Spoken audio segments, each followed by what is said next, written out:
Man, honestly, I understand that people are hating on this album. I don't think it's the album of the year by like at all. You know what I mean? But I want to break it down for you while giving like the worst to best tracks, ranking each 16 songs um from the lowest point of the album to the highest, just so that you can really understand what's going on in internal Take Two. You know what I mean? That's what I want to do for you, man. That's why you're watching it now. That was my intentions. I want to break it down, but also give you the opinions. Why you got something to watch it for? You know what I mean? You don't know who the fuck all them is, but you're about to. Alright, so we are gonna start off with a 7, like we did with the Tyler album. We're gonna start off with a 4. You know what I mean? A 4 out of 10 song.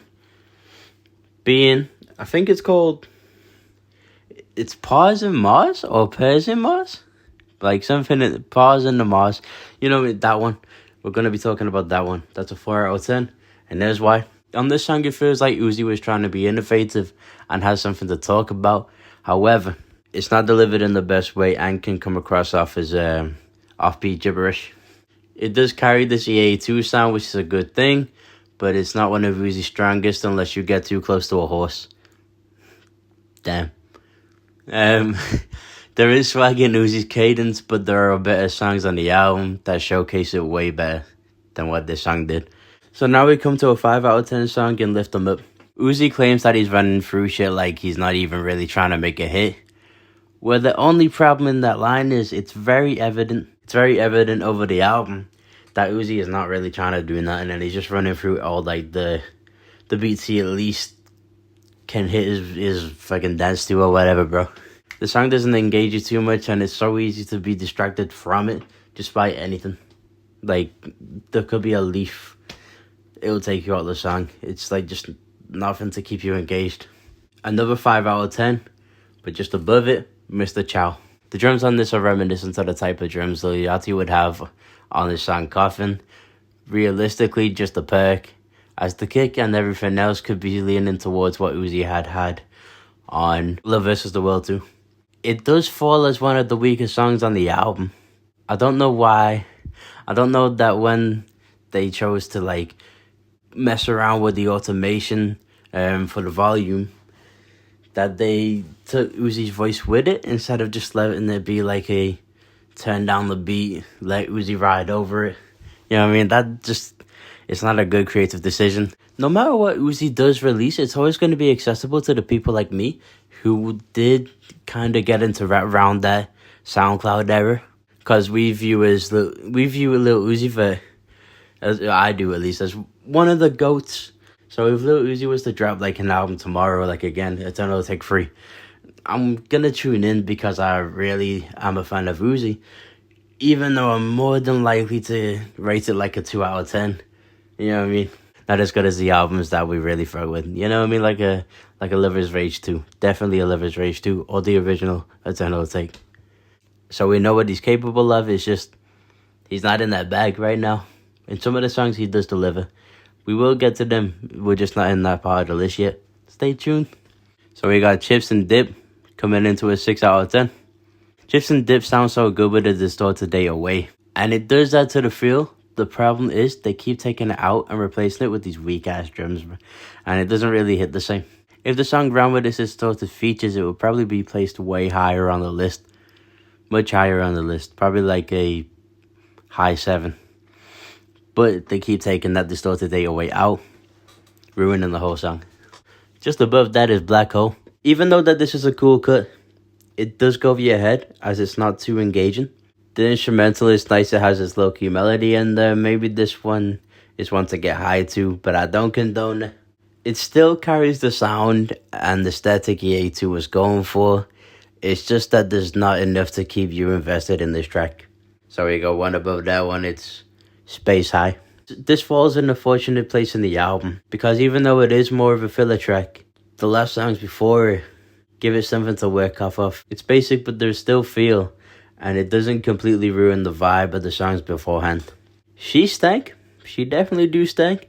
And this is why this song is stuck in the middle where, yes, the sample is cool, the ARP and the synth mix well together, but as Uzi is doing his vocal inflections and his presence is somewhat felt, it's lacking the feel he was able to give in a song like one of the highest songs on the album, being Not an Option. It seems like he's trying, but more like he's never done music before. Like, this would be impressive if it was his first song. But he's like, as I said, he's one of the GOATs, so it's not the case. You might want to sit down for this one. You might, because this is going to blow your mind if you don't know already. Big Time Rush are featured on the song for like 6 seconds. And it's like this. It's on the Rush. The song is a 6 out of 10. In a world where Baby Keem is 50 Cent, Uzi is Big Time Rush. Bro, damn, who am I? Bro, I'm Kaisen that. That's who you're looking at right now. I'm Kaisen that. The chicken Big Mac is not a Big Mac. I do feel like the Big Time Rush contribution would have been better left as a credit and not as a feature. Of course, because it's only on for 6 seconds. It is accessible, but the mixing is rough. The song is everything that Uzi does well. In another scenario from what we just said about the last song we talked about at a beginner's level. Just above that is Meteor Man. There is a consistent sound within the album that I kind of appreciate for making it feel like an actual album rather than a playlist. Even though most of the songs do fall weaker, so the ones that you're going to take with you are just going to be played through playlist. There are great songs on this, stay with me though. I do like the use of repetition with the line, "Them bitches real Rick."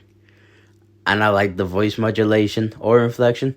As it reminds me, it's not on the same level, but it does remind me of early 20 Rager, of what he's trying to do with "Them bitches real Rick." It is that kind of vibe. I just feel like he has done that better. So this one, 6 out of 10. Just above that, we're going higher into space. Just above that is Lightyear, like Buzz, you know what I mean? Uzi does rely on production to carry him, even though he is good at playing with the syllables and the line. I'm the type of guy, beat my case and the motherfucker judge never saw my face. That is tough. That's a good line. That's a caption for the people that can use that. Don't use that if you never did nothing like that, bro. And having that line before the beat drops, great placement. Great like musicality in a way for trap music. The 4 to the floor 808 parts are interesting. I think an octave down would be a better choice though, just so that there is literally more depth, because with it being as it is, it doesn't deliver as well as it could. But apart from that, we good. Still a 6 out of 10. But it is the last 6 out of 10 song we got here. And it's like this. We Good is a good introduction to a Uzi album. Starting off with the tags in an early 2010s mixtape kind of vibe, like maybe a Jeezy or a really like early Pluto being Future, and he baby Pluto, so that fits well for him. You know what I mean? That's Uzi, bro. There's not really too much substance in the lyrics, but there is enough to keep you invested in the production. In my second listen, I wasn't really enjoying it too much due to there not being anything to grab onto until I grabbed my controller.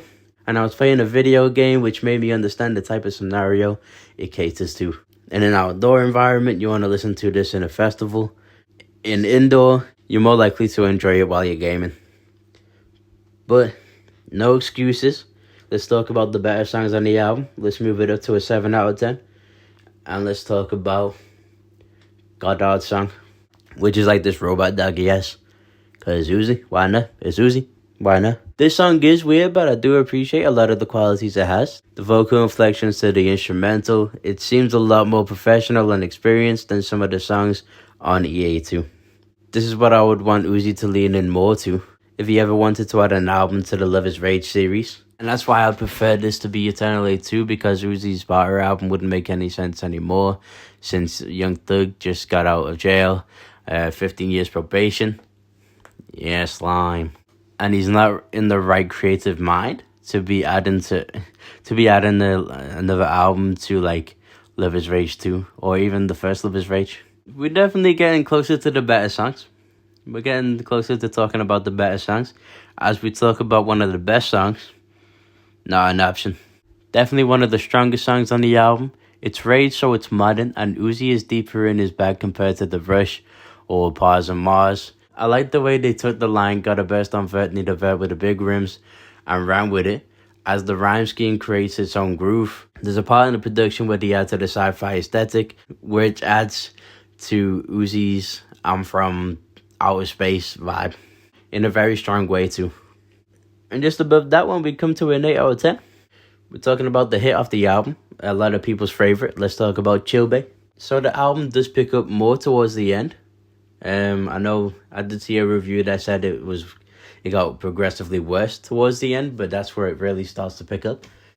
Chill Bass does seem to be the hit of the album, and the reason for that is the sample chorus, the way you'd hear like 2C or Rod Wave or maybe A Boogie with a Hoodie would use the same technique. I appreciate that this song leans more towards not so much R&B, but somewhere in the trap soul vibe, as that's what I tend to care for more in production. As a producer myself, believe it or not, this is the last 8 out of 10 song, because we're gonna get higher too. I told you, stay with me, man. You got something to wait for. I said the last 8 out of 10 song on the album is Conceited. Uzi seems a lot more inspired towards the end of the album, and I can't tell if this is done on purpose through the arrangement of the track list, or it's because this is generally how he was feeling. He has these Blink-182 vocal inflections, which of course adds character, and the way he delivers "I hate when you're mean." It is very Uzi. I love the melody switch-ups from the guitar to the plucks. I love the vocoder feel of the harmonies from the woman at the end, which is credited to be Charlie Puth, but also produced by Charlie Puth and Kashmir Cat, which makes a lot of sense why it sounds so good. Which is facts, because I do think Charlie Puth might be one of the best producers on the rise, you know what I mean? Especially if he's doing songs for Lil Uzi Vert, man. Because I mean, that opens more doors for like R&B artists, that's like trap artists, like Ken Carson could have a Charlie Puth beat. That's insane. So let's talk about the best song, man. I know there's a lot of mid, a whole lot of mid. We went from a whole lot of pink to a whole lot of mid. I understand, but let me put you onto the best side of the album, or like the music in general. Okay, 9 out of 10 for Perky Sex. This is definitely my favorite song on the album. It's one of the best songs in Uzi's catalog, and I hope to hear him in this plug or trap soul vibe more often, especially if he attempts another Love Is Rage album. The song is so simple, but there's nothing to mess it up, and it's consistent from minute to minute. The plug elements are really effective over these generic style trap drums, and then there's that Jersey Club switch up, kind of like I Just Want to Rock vibe, which is very good, dope. The vocal sample makes it good enough for it to have been on like the original Eternal Atake, in the way that he had Celebration Station and Bigger Than Life. This is the best song on the album, and I'm thankful for its existence, so I can really take something with me off of that album, man. I can take a couple of them. I've really been like, I probably listened to the album 4 times in the past 2 days, just trying to understand it, give a genuine review of it.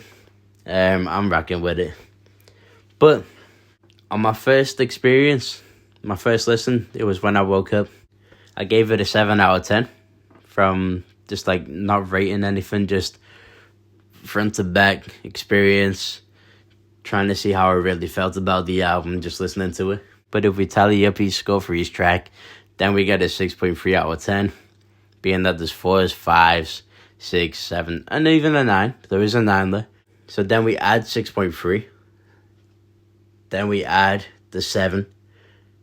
Divided by 2. The whole album overall is a 6.7 out of 10. And I ain't really trying to take more of your bathroom time, man. So that's like, comment, subscribe. That's calling this out. That's